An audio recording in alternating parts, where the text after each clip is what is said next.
Hello, everyone. Welcome back to today's video.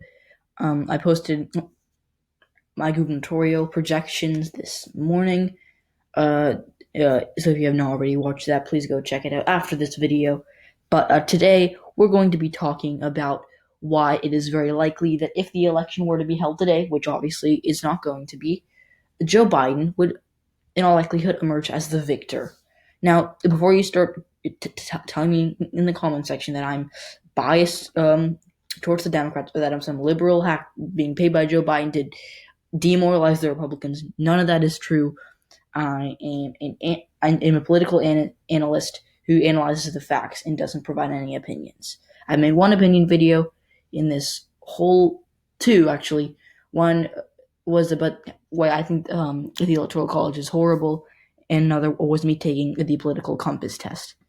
So, yeah, I do like to say that I'm pretty unbiased, and all this stuff isn't just my gut feeling that, like, I'm not going to go fill out a map that, I'm not going to go ahead and say that Biden's going to win.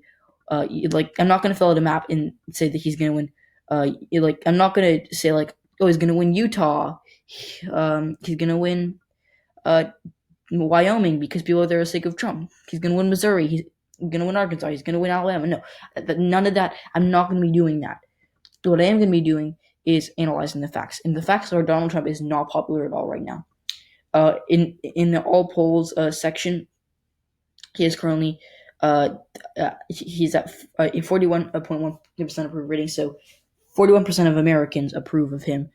And when you look at what's going on, since the beginning of the coronavirus, end of March, where everyone thought he was doing a splendid job handling it, like the first week or two, he had a good approval rating for, obviously, a 46% approval rating is not very good in general. But for Trump, it's good, like the highest point in his presidency. Then it went down and went up a little bit again, and it just has been trending down. Like it is looking horrible for Trump right now. It 41% approval rating is not going to get you reelected. Now, can he improve it before election day? Of course he can. He 100% can, and realistically, he probably will, unless he continues what he's doing right now, which is in the public side being ineffective in terms of handling the coronavirus. But when you look at the polling, in the polls, CNN did a poll, Biden ahead by 8. NPR, which is sorry, the average is 8 points ahead. NPR, which is famous for being very unbiased, has Biden ahead by 7. CNN has Biden ahead by 14. Emerson has him ahead by 6. The Hill has him ahead by 10. IBD has him ahead by 3. NBC News in the Wall Street Journal have him ahead by 7. YouGov, which is a pretty good one, and The Economist have him ahead by 7. CNBC has him ahead by 7, and Monmouth has him ahead by 11. And swing state polling in Wisconsin, it's not looking good for Trump. The last poll that had him ahead was taken in February, back when, again, this was definitely not, definitely a lot different of a scene. And when you look at the polling, Fox News, which is kind of infamous for being for leaning to the right, they have Biden ahead by 9. In Florida, which I think if the election were held today, it's probably going to go to. It would probably have gone to Biden. That could change, obviously, but all the polls have him ahead. Florida Atlantic University has him ahead by 6. Michigan, he's trailing. Trump is trailing Biden by double digits in some of these polls. In Michigan, I mean, Epic, I guess. Fox News has him trailing by 8. CNBC has him trailing by 2. And the spread is Biden plus 7. I mean, like, there hasn't been a single poll taken that has Trump ahead of Biden since who knows how long. Pennsylvania is actually Trump. There was a poll that had Trump ahead by 4, but all the rest have Biden ahead except for that poll that I've already mentioned. And when you look at the spread here, in 2016, Trump only won this by less than 1% against Hillary Clinton, who was a horrible candidate for the Rust Belt. I mean, she had no appeal at all to those voters. I'm surprised that she didn't lose by even more. Obama won it by a likely margin in 2012, and he almost won it by a safe margin in 2008. In North Carolina, which I think Biden has a chance at winning. I think Trump would probably win it if the election were held today. Yes, I know I'm kind of flip flopping on that. Uh, but overall, the polls have Trump ahead, so I'm going to have to trust the polls there. In Arizona, however, all this polling has Biden ahead. I mean, Fox News leans to the right. Uh, Ohio Predictive Insights leads to the right as well. CNBC actually is pretty centrist, and they have interesting to see that. Uh, but yeah, it is certainly interesting to see if the the bad trends for the Republicans in Arizona. I mean, when you look at all the polling here in JFK Forecast in Arizona, uh, it, for a long time it looked like Trump was going to win, until of course, kind of in the middle of April, Biden took a large lead, and he is expanding that lead. Like I said, I already mentioned how I made a previous video, and I used this website, a very good website. Uh, I already mentioned that he could be past 60. He's almost at 60% right now. Right now, he is at 59.3%. Now, the projected vote is obviously going to be a lot closer. Biden is probably going to win this by a tilt margin. They have him barely, barely a tilt margin, almost a lean margin. So, yeah. And if you want to look at the midterm trend, we can do that too. So as you can see here in Arizona, the Democrats, they hold all the seats, but if I can zoom in on Arizona, there you go. They have one, two, three, four. Or sorry, actually, I misread that. It was hard to see from the outside. They have two, three, four, five. So they have five of the 9 seats in the of Arizona seats in Congress now. Uh, their fourth district is a safe Republican, so not a huge win for them. But as you can see here, I believe that there's a flip that Ann Kirkpatrick won. She ran for Senate in Arizona, um, if you recall, and all across these swing states, they flipped 2 districts in Iowa. Now the Republicans, Minnesota was actually pretty weird because the Republicans flipped that district, which I remember was really really weird to see um, Pete Stauber win there. But they flipped here, which was, I guess, kind of expected. And Democrats flipped here, which was expected because Jason Lewis, who's now running for Senate, was pretty unpopular there. And so when you see all this stuff, the Democrats flipped 2 districts in Michigan, and they flipped one. Oops, nope, I didn't want to see that. They flipped one in Illinois. So yeah, they flipped one in New Mexico.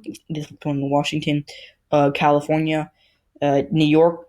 They flipped quite a few in Pennsylvania. Actually, I mean, they flipped along with Allentown. It's 2 outside of Philadelphia, which is interesting. Now the Republicans did flip this one, but uh, it is certainly does not make up for all the losses in Pennsylvania. They flipped main second congressional district of Jared Golden, who I believe is probably going to win again. So it's certainly interesting to see. That one was expected to flip, obviously. Like kind of yeah, but uh, all these swing states like Arizona, they flipped a seat in Arizona. They flipped seats in Iowa, Illinois, Michigan, Pennsylvania. Now they didn't flip anything in Ohio, which was bad news for them. But I think that they can win without Ohio. It's pretty obvious they can win without Ohio. They even flipped one in Kansas, I'm pretty sure, which is interesting. Um, but yeah. Oh, okay, that one's not all right. So, yep, that's that is basic. Oops, I didn't. That's essentially the midterms in a nutshell. I, I, I guess you can look in the Senate as well because yeah, the Senate is kind of it's more important than the House, but um, the Senate doesn't matter because yes, Kevin Cramer did beat Heidi Heitkamp by a likely margin, but this is North Dakota. Um, let's do a quiz. Do the Democrats need to win North Dakota to win the election? No. Uh, Claire McCaskill lost in Missouri to Josh Hawley. Did they need uh did the Democrats need to win Missouri to win the election? No. In Indiana, Joe Donnelly lost to Mike Braun. There it is. And they don't need Indiana to win an election. Now, Florida could be interesting because When you look at this map, Bill Nelson, overall he lost. Oops, I want to see the margin. I think he lost by a tilt margin. Yeah, he lost by. If I can bring it down, he lost by zero point 0.2 points. He like when you look at the overall vote, he lost by 10,000 votes. Like that is crazy that Bill Nelson lost by 10,000 votes. Yeah, he lost to Rick Scott, but Florida is. I think it's gonna go blue in 2020. I mean, all the polling would suggest that, but still, it certainly just it's Florida. Yeah, is like the one kind of disappointing area for the Democrats. Whereas the Republicans, Jackie Rosen beat Dean Heller there, who is an incumbent, obviously because it's a flip, and in Arizona, Kirsten Sinema, uh, as I've already mentioned, she beat McSally by a lean margin. In McSally, or sorry, and this was 2 years prior from where we are now. In McSally, she's going to lose. And Democrats, they also held seats in Montana, and they don't need Montana to win. I mean, John Tester held his seat down. Um, I was actually pretty surprised because I thought he was going to lose there uh, because of how divided the country was. But John Tester somehow won that race. He pulled it off, and he was not super popular. I mean, he's not unpopular, but John Tester pulled that off there. Um, in Minnesota, Klobuchar won by 24 points. In Wisconsin, Tammy Baldwin, she won by almost a safe margin. She won by 11 points. That's 1 point away from being a safe margin. Uh, Debbie Stabenow defeated John James in Michigan. Those are all critical regions. In Ohio, Sherrod Brown, he won that race by a pretty big margin. And in Pennsylvania, Bob Casey, he won that race by a safe margin. Uh, in West Virginia, yeah, it was a little closer than I think that I expected it to be a lot less close. But they held down seats in a place where coal miners are that's their main industry. So it's really not surprising to see. Uh, it's really surprising to see big blue wins like across the Rust Belt, across Ohio, across West Virginia, and they made seats in the South competitive that had never been competitive before, like in Texas. Beto O'Rourke, he nearly beat Ted Cruz. He lost by for me that's a lean margin. They made Mississippi special fairly competitive. As you can see, Mike Espy he only lost by a likely margin. In the lower end likely margin, like he could have made that a tilt. In Tennessee, Marsha Blackburn she won by a likely margin. Against Phil Bredesen. So for sure, even though in the Senate, it overall it wasn't good news for the Democrats. I mean, like they lost 2 seats for a net, but they won in places that they needed to win in, and they lost in places like North Dakota and Missouri, and they even held down seats in places that they were not expected to hold down.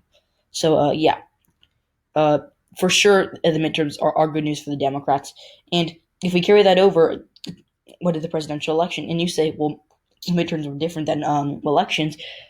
It's you're sorry.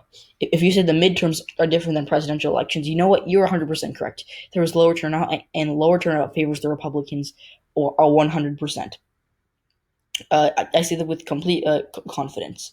So yeah, it's for sure uh, good news for the Democrats, and if the election were held today, JFK Forecast gives Donald Trump a 70% chance of winning, or gives Joe Biden a 70% chance of winning, and Donald Trump a 30% chance of winning.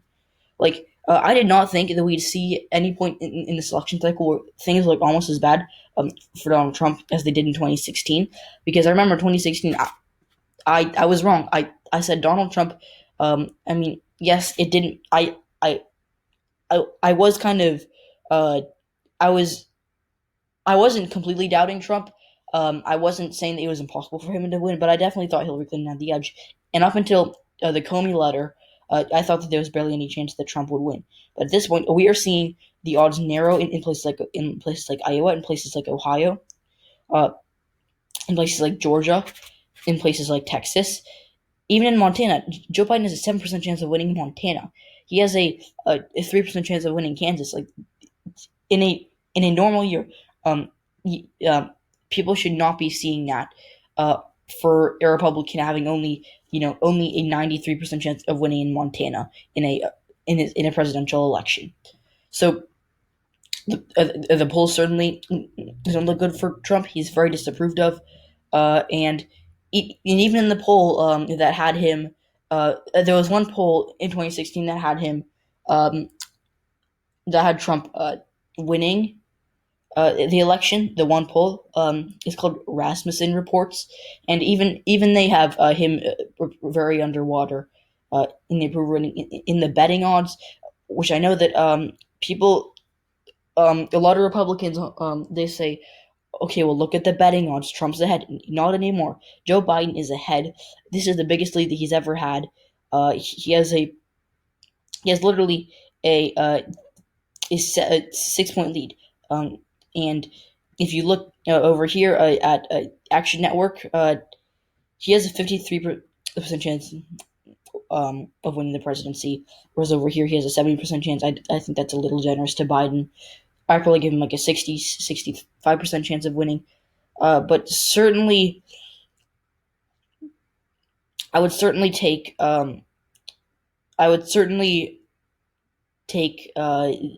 If I were, if I could choose to be someone in this election, I would choose to be Biden right now. If I was aiming to win the election, so overall, it's not looking good for Trump now. Could it change? 100%, it could change. And but if the election were held today, it looks like Joe Biden would emerge as the victor.